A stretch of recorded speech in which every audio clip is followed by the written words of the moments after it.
All right, today we're going to talk about something really special, Maahishmati Sarees. And trust me, this is about way more than just fashion. We're talking history, art, community. It's all literally woven into every single thread.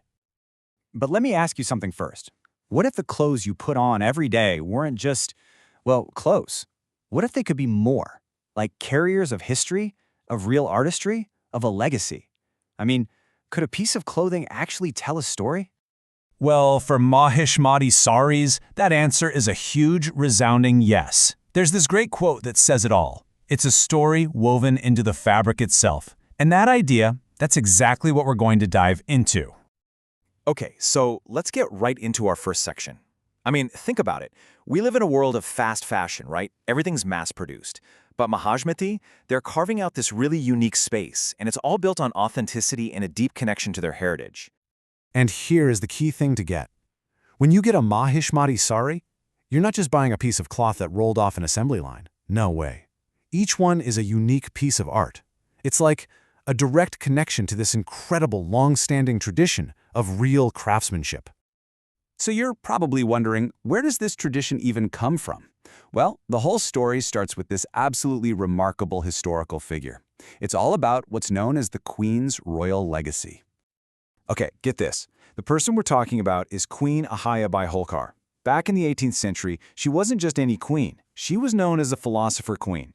She moves her capital to a place called Maheshwari, and this is the amazing part. She personally gets involved in revitalizing the local handloom industry.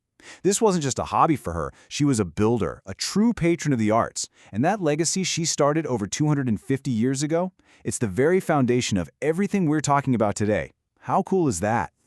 And the specific craft she was so passionate about? That's the Maheshwari handloom. So what is it? Think of this gorgeous, super lightweight blend of silk and cotton.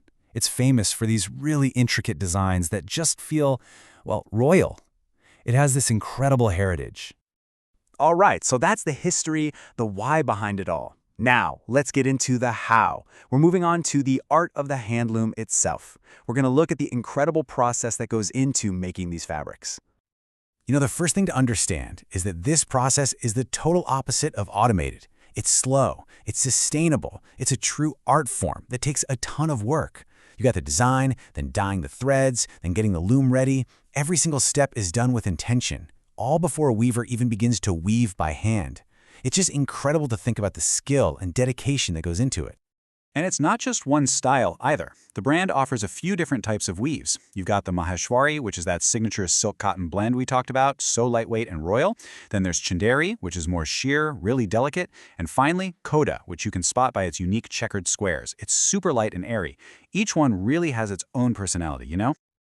Okay, so it's one thing to have this amazing, rich tradition, right? But it's a completely different challenge to make it work in the 21st century. So that brings us to our next section. How on earth does Maahishmati connect this ancient craft with the modern, digital world we all live in? Well, one really smart way they do it is by mixing that deep heritage with a bit of modern glamour. I mean, the brand's been worn by famous actresses like Dia Mirza and Anushka Sharma. When you see that, it just instantly makes it feel fresh and reinforces this idea of timeless elegance. But you know, glamour isn't everything. To really make it online, you have to build trust. And Maahishmati gets this. They do it with really practical things, like a 100% money-back guarantee. But get this, they even offer a virtual video shopping experience, so you can actually see the fabric up close, from your own home. What a brilliant way to solve that whole online shopping problem, right?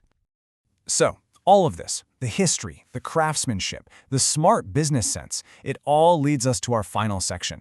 This is where we see how all these different threads really do weave together to create something, well, something much more than just a sari. And the foundation for all of it? It's happy customers. Simple as that. They have this section on their website called Queens of Maahishmati, and it's just packed with reviews from people who absolutely rave about the quality, the design, everything. It just goes to show, a loyal community always starts with a fantastic product. But the brand doesn't just stop there. They actively build that community.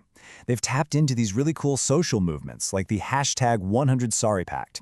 It's all about encouraging women to wear saris and celebrating their cultural meaning. See, it's not just about selling things, it's about creating a real community. And all of this really brings us to a much bigger question, doesn't it? A question the brand itself wants us to think about. When you strip away the fashion and even the history, why should we support handlooms at all? Well, the answer starts with just one word, really: millions. That's how many artisans in India depend on the handloom industry to support themselves and their families. When you stop and think about it, that number is just staggering. So here's the real takeaway. Supporting handlooms isn't just about buying something pretty. It's so much more. It's an act of ethical, sustainable consumption. You're helping to keep these incredible, centuries-old skills alive. You're directly empowering local artists and communities. It's a choice that has a real, tangible impact. And that really leaves us with one final thought to chew on. Next time you're choosing what to wear, ask yourself, are you just picking an outfit? Or could you be choosing a story to be a part of? Could you be choosing to wear a legacy? Something to think about.